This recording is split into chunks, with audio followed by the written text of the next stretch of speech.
देखिए sir, question number 8 7.2 का question number 8 क्या कहता है? ये कहता है कि if A and B are -2, -2 and 2, -4 respectively, find the coordinate of P such that AP is equal to 3/7 and P lie between the line segment AB।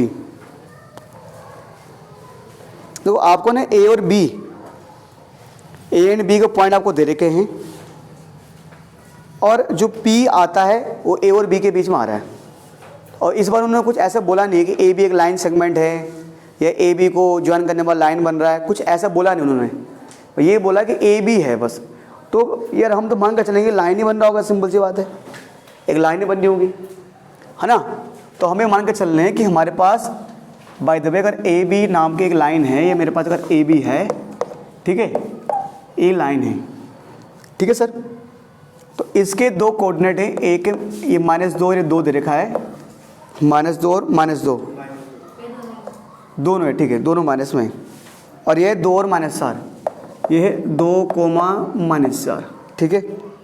अब ये बोला गया है कि find the coordinate of P, P इनके बीच में आ रहा है, ये बोला गया पी इनके कहीं बीच में आ रहा है, बीचों बीच नहीं, मतलब ए और बी के बीच में लाई कर रहा है। और ये भी कंडीशन दी गई कि ए पी जो है, ए पी बराबर 3/7 ए बी, ए पी बराबर 3/7 ए बी है। चलिए, तो हमें बताना है P का जो कोऑर्डिनेट है, P का क्या कोऑर्डिनेट होगा, हमें ये बताना है। देखो बेटा तो यार P का जो कोऑर्डिनेट है हम वो तभी बता पाएंगे अगर ना मुझे पता हो कि P पॉइंट पूरी लाइन को किस रेशियो किस में डिवाइड कर रहा है। तो एक काम कर लेते हैं, अगर आप थोड़ा इसको सिंपलीफाई करें बेटा, देखिए ये जो ए बी मल्टीप्लाई में है ना, समझो इधर आकर डिवाइड हो जाएगा, ए पी है, ये जो ए बी मल्टीप्लाई में है समझो इधर आकर डिवाइड हो जाएगा। और यहाँ बचा मेरा 3/7। अब इसको ना आप ये मान के चलो, A P upon A B है, ठीक है, ये मान के चलो ये 3x और ये ए बी है 7x। अब अगर मेरे पास मान लो ए बी है 7x, ए बी 7x है, ये x मान कर इसके पीछे मान लो x है, क्योंकि x लगाओगे तो वैसे भी कट ही जाना है इसने। तो मैंने मान लिया ए बी के साथ है 7x। और अगर ए पी 3x है, ए पी है 3x, अब पूरा ए बी है 7x, तो बेटा आप बताइए कि ये बी पी कितना होगा? हाँ, बी पी 4x। तो यानी कि ए पी मेरे पास 3x मानो, लेट मैं बता रहा था, है ना, 3x, और जो बी पी है वो 4x। यानी कहीं ना कहीं जो मेरा पी है वो पूरे ए बी को, है ना, जो पी डिवाइड्स कर रहा है, P divides A be in 3/4, वो 3/4 में डिवाइड कर रहा है। और हमें बताने पी के कोऑर्डिनेट, कि पॉइंट पी के जो कोऑर्डिनेट क्या होंगे, है ना। तो सर एक काम कर लगा दीजिए आप बाय यूजिंग सेक्शन फॉर्मूला।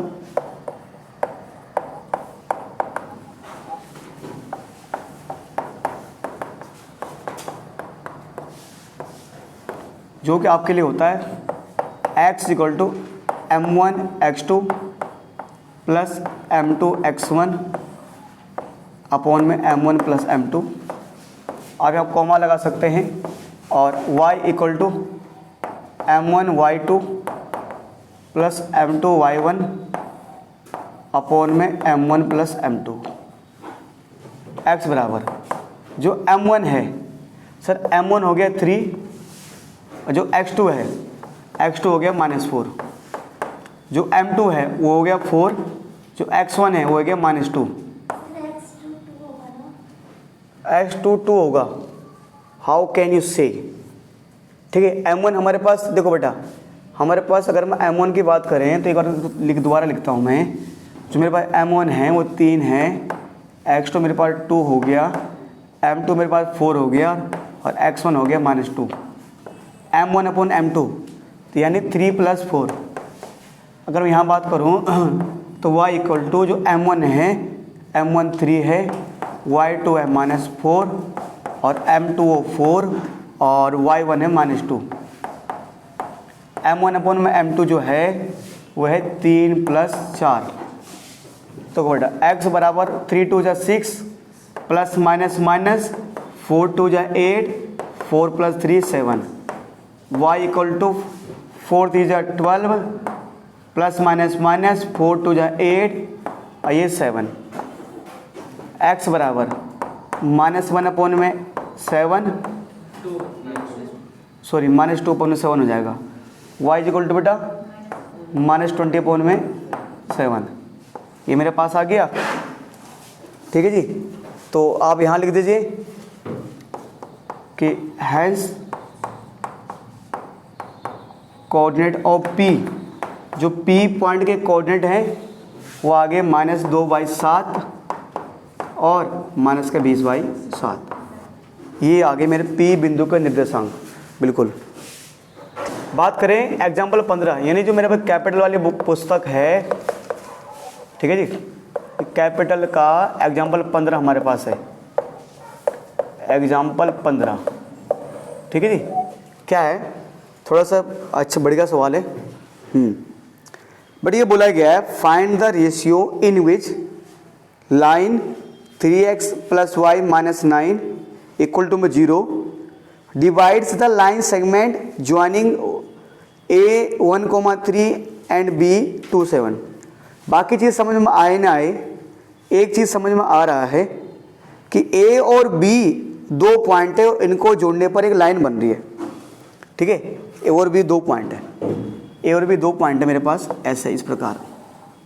ठीक है भाई, चलो क्या दिक्कत है, इनको जोड़ने पर लाइन बन रहा है। ठीक है जी, लाइन। चलिए, तो जो कोऑर्डिनेट दिए हुए a के वो क्या है 1,3, जो b के कोऑर्डिनेट है वो है 2,7। अब यहाँ पर दिक्कत वाली बात क्या है कि अभी तक क्या होता था कि किसी भी लाइन को एक पॉइंट डिवाइड करता था, किसी भी मतलब लाइन को एक P point D point divide करता था। अब इस लाइन को डिवाइड करने का काम पूरी लाइन कर रही है।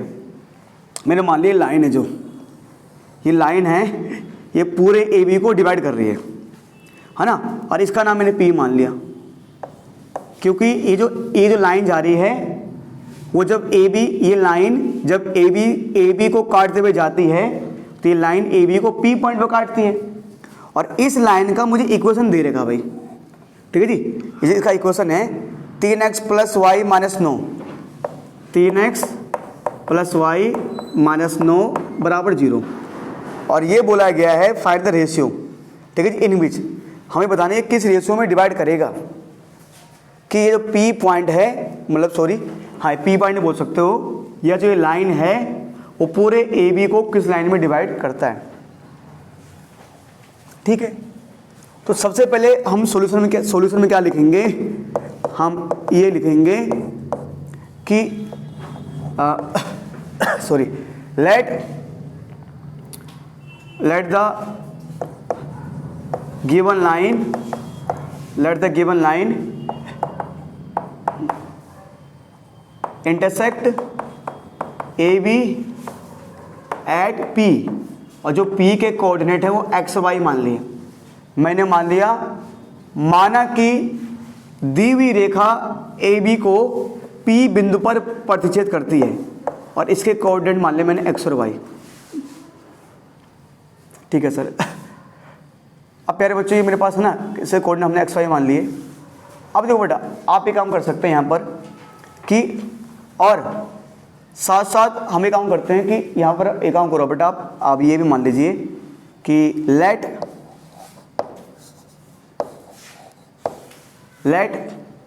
P डिवाइड AB इन K रेशियो 1।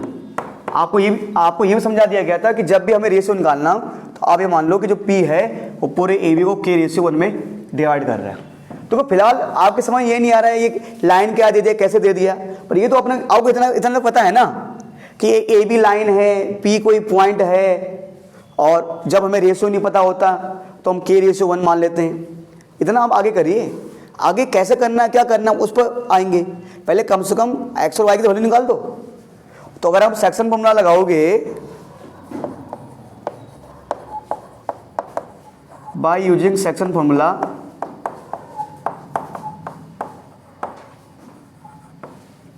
है ना, तो x equal to m1 x2 plus m2 x1 upon में m1 प्लस m2। और जब y वाला निकालोगे तो आप करोगे m1 y2 plus m2 y1 upon में m1 प्लस m2। ठीक है सर। x इक्वल टू जो मेरे पास m1 है बेटा, तो बेटा m1 जो हमारे पास यहाँ पर है k है, और जो x2 है 2, बट m2 है 1 और x1 है 1 और m1 m2 यानी k plus 1 y, but m1 कितना है k, बट y2 कितना है मेरे पास, y2 है 7 प्लस m2 कितना है, m2 कितना है 1 और y1 कितना है बेटा 3 अपॉन में m1 m2 यानी k प्लस 3। अगर इनको आगे सोल्व करो बेटा x इक्वल टू हो जाएगा बेटा, देखो 2 इंटू के 2k, जी जी जी जी नीचे, अच्छा नीचे k प्लस 1 है, नीचे k प्लस 1, ठीक है जी। y equal to 7k 7 into k 7k plus में 3 इंटू 1 3 अपॉन में k प्लस 1। अब देखो बेटा यहाँ से ना x की वैल्यू आ गई है 2k k प्लस 1, y की वैल्यू आ गई है 7k plus 3 upon k plus 1। अब यहाँ पर सर x की वैल्यू भी आ गई है, y की वैल्यू भी आ गई है। अब सर हमें तो रेशियो निकालना है, हमें तो ये बताना है कि ये किस रेशियो में डिवाइड कर रहा है। प्यारे बच्चों आपको एक चीज़ समझना है, अब एक चीज़ समझना है आपको। मान लो ग्राफ है मेरे पास, और ये वही लाइन थी, ये मान लो 2 मिनट के लिए कुछ भी है, ठीक है, ये ग्राफ है और ये लाइन जा रही है, ये वाली लाइन है। तो इस लाइन पर x और y की बहुत सारी वैल्यू आ रही होगी। देखो जैसे मान लो यहाँ मिलाओगे, यहाँ पर x की भी वैल्यू भी आएगी और y की भी आएगी, यहाँ पर भी x की भी कुछ अलग वैल्यू होगी, y की भी अलग। क्या जो वैल्यू x की यहाँ पर होगी x y की क्या सेम यही यहाँ पर होगी? नहीं, यहाँ पर x y की अलग वैल्यू होगी, यहाँ पर क्या आएगी अलग वैल्यू आएगी। यहाँ पर भी x y कुछ ऐसी बहुत सारी वैल्यू आएगी। मतलब इस लाइन में x और y की ऐसे हजारों वैल्यू आएंगी। अब मैंने मान लिया 2 मिनट के लिए, मान लो ये जो लाइन है इसकी इक्वेशन है 3x प्लस वाई माइनस 9 बराबर 0।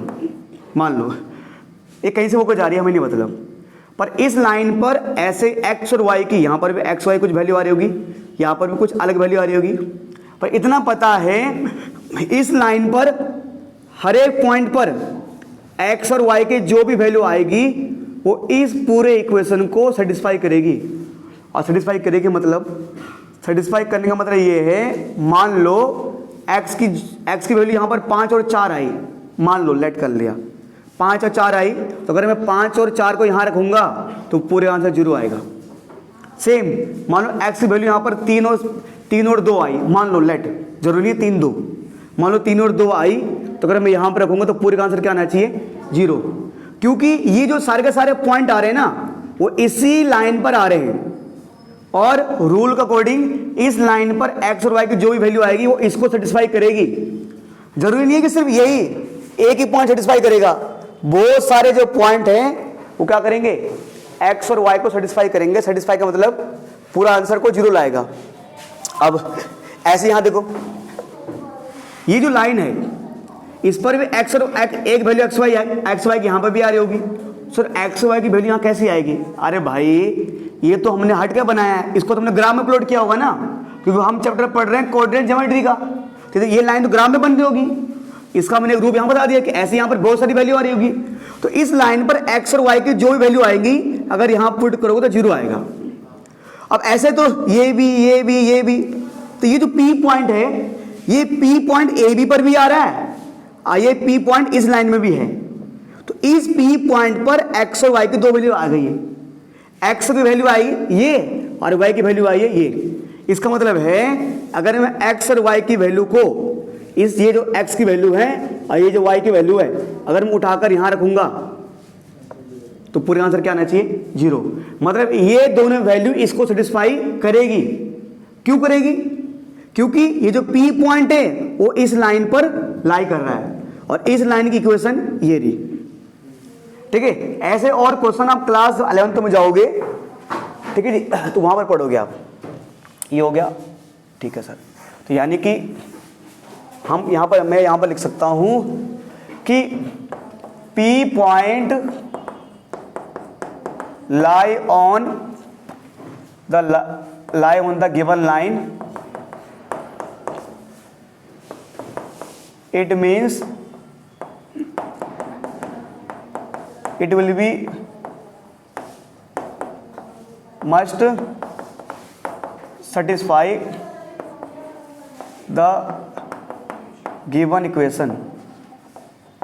इसका मतलब हिंदी में बोलेंगे कि जो P बिंदु है वो दी हुई रेखा पर है या निरूपित है। P बिंदु दी हुई रेखा पर निरूपित है। इसका अर्थ यह है कि जो P बिंदु है या है ना वो दिए हुए समीकरण को अवश्य ही संतुष्ट करेगा, है ना, ये बोल देंगे इसको हिंदी में। तो ये इक्वेशन क्या थी मेरे पास 3x + y - 9 बराबर 0। 3 भाई साहब x की वैल्यू कितनी आई 2k + 1 अपॉन में k + 1 प्लस भाई साहब y की वैल्यू कितनी आई 7k + 3 अपॉन में k + 1 बराबर में कितना है सॉरी -9 बराबर में 0।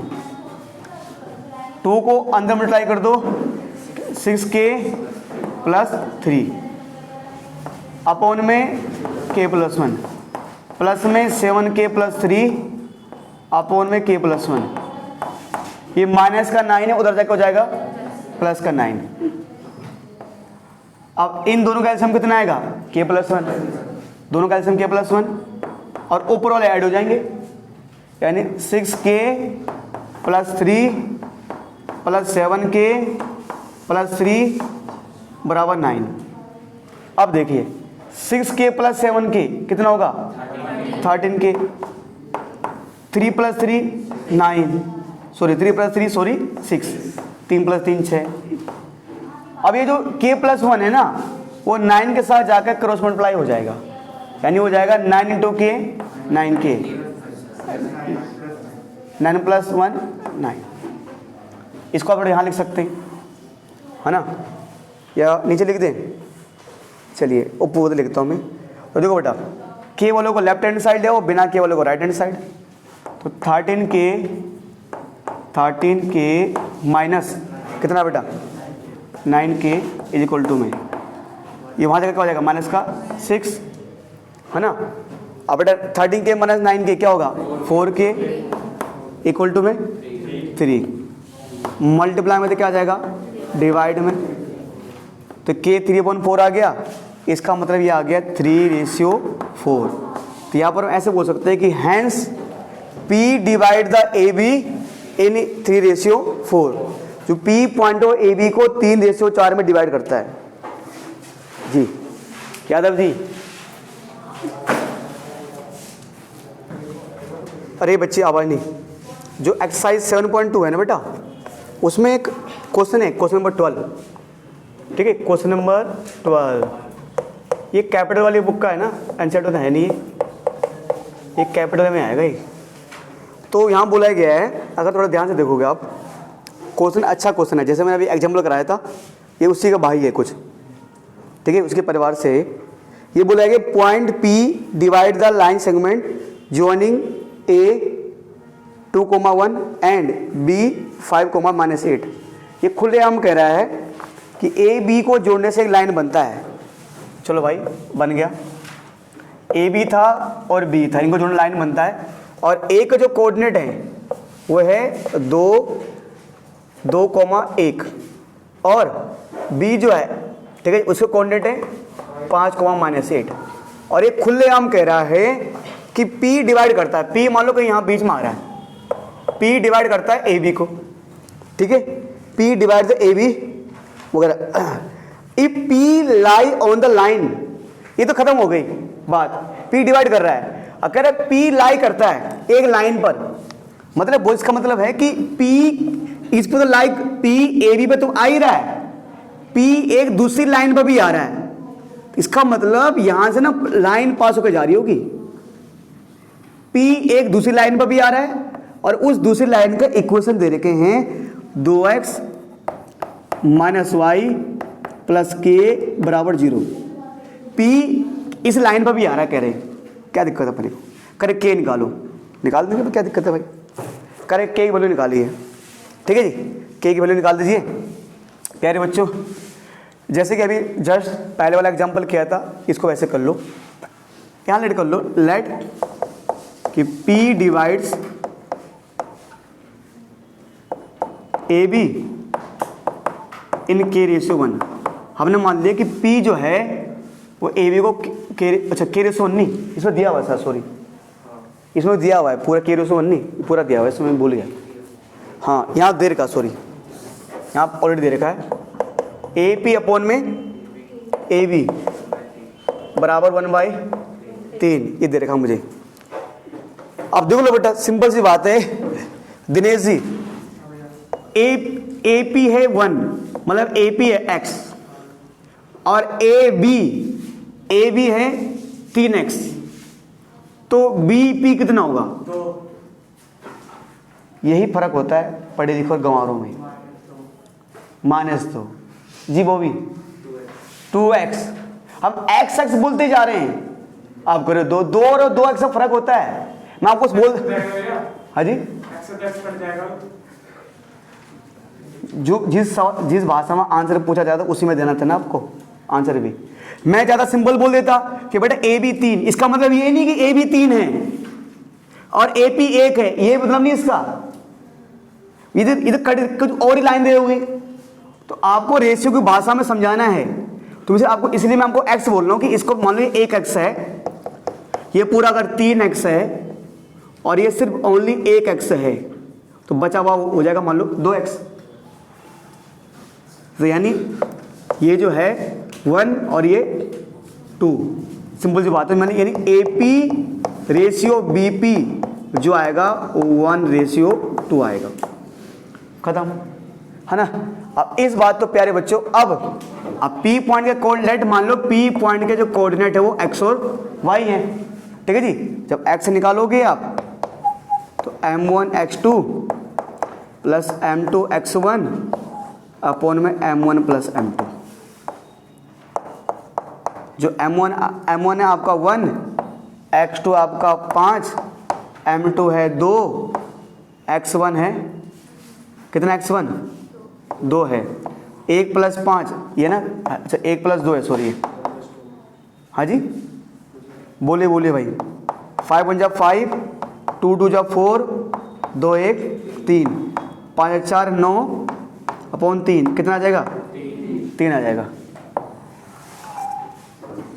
y बराबर m1 y2 m2 y1 upon में m1 m2। अच्छा, इसको देख के याद आया, अभी मैं बच्चों से फॉर्मूला पूछ रहा था तो मैंने इनको आपको समझाया था, मैंने कुछ भी लिख लो आप, इसको चाहे इधर लिख लो, इनको चाहे आगे लिखो पीछे लिखो, कुछ भी करिए आप, कोई दिक्कत नहीं। अब एक बच्चे ने इसका मीनिंग गलत समझ लिया, उसने मुझे मैंने पोर्शन ये समझाया था, तो बच्चा मुझे आज सुनाया था फॉर्मूला कि मान लो कहता है सर m1x1 + m2x2 अपॉन में m1, मतलब इस वाले फॉर्मूले को ये मैं ऐसे क्यों बेटा, क्या सर आपने तो बताया था कैसे भी लिख लो, तो मैंने कहा बेटा जो पंक्तियां आप बता रहे हो कभी का मतलब वो नहीं था, कभी उन पंक्तियों के माध्यम से कुछ और कहना चाह रहा था और आपने उनका भाव और कुछ ले लिया। तो मैं ये नहीं बोला था कि, जबकि आपको मैंने एकदम गला चिल्ला के बोला था, फाड़ के बोला था कि m1 के साथ आए तो x2 ही आएगा, ठीक है जी। और x2 के साथ m1 आएगा। अब वो करे सर आपने ऐसे कहा, तो हमने कहा इसका मतलब नहीं, हमने कहा बेटा इसका मतलब है कि अगर आप m1 लिखता x2 लिख दो और आप ठीक है जी m2 कर दो, इसको कुछ भी कर दो आप, चाहे इसको तुम पहले ले आओ, इसको आगे भी तो कुछ भी कर दो आप, हमें नहीं मतलब, पर m1 के साथ x2 और m2 के साथ x1 आना चाहिए बस। तो यही होता है कभी कभी जब ज्यादा पढ़ लेते हैं बच्चे, थोड़ा दिक्कत आ जाती है फिर। m1 1 y2 -8, m2 2 y1 1, m1 plus m2। y1 क्या बेटा? नहीं बेटा y1 तो एक है बेटा, m1 प्लस m2 ना, 1 प्लस 2 बेटा -8 × 1 -8 प्लस 2 1 2, कितना आ जाएगा 3, -6 अपॉन में 3, यह आ जाएगा -2। अब देखो बेटा यहाँ पर एक थोड़ा सोचने वाली बात यह है कि x मेरे पास जो p पॉइंट का जो कोऑर्डिनेट है, यानी एक x की वैल्यू 3 आई है और y की वैल्यू -2 आई है। अब सर हमें बताना है कि k की वैल्यू निकालो।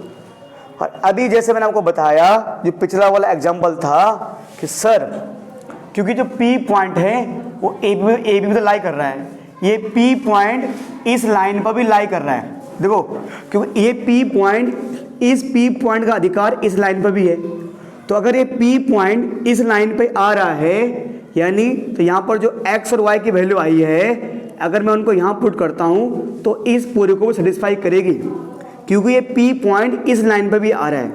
ये p पॉइंट इस लाइन को सेटिस्फाई करेगी, साथ साथ इसको सेटिस्फाई करेगी। तो यानी कि 2x - y + k = 0। आप यहाँ लिख सकते हैं कि p lie on this line, it will be satisfy equation of the, है ना। इसका मतलब ये दोनों तीन जो p पॉइंट के जो x y की वैल्यू आई है उनको मैं यहाँ रख सकता हूँ, क्योंकि ये p पॉइंट इस लाइन पर लाई कर रहा है। और सिर्फ यहाँ यही वैल्यू ना, और कोई वैल्यू रखो, चाहे यहाँ पर कोई वैल्यू आए, चाहे यहाँ पर आए, चाहे यहाँ पर आए, जो भी वैल्यू रखोगे इस x और y की जगह पूरे का आंसर 0 आएगा। x की जगह 3, y की जगह -2 plus k = 0, 3 2 = 6 minus plus 2k = 0। अच्छा अलग है, सॉरी प्लस के है, वो प्लस के बेटा 0 ना, माइनस प्लस ना बेटा, कितना हो जाएगा 8 + k = 0। ये प्लस का हमारे का माइनस हो जाएगा, k बराबर कितना आ गया -8। तो ये बेटा मेरा आंसर हो गया।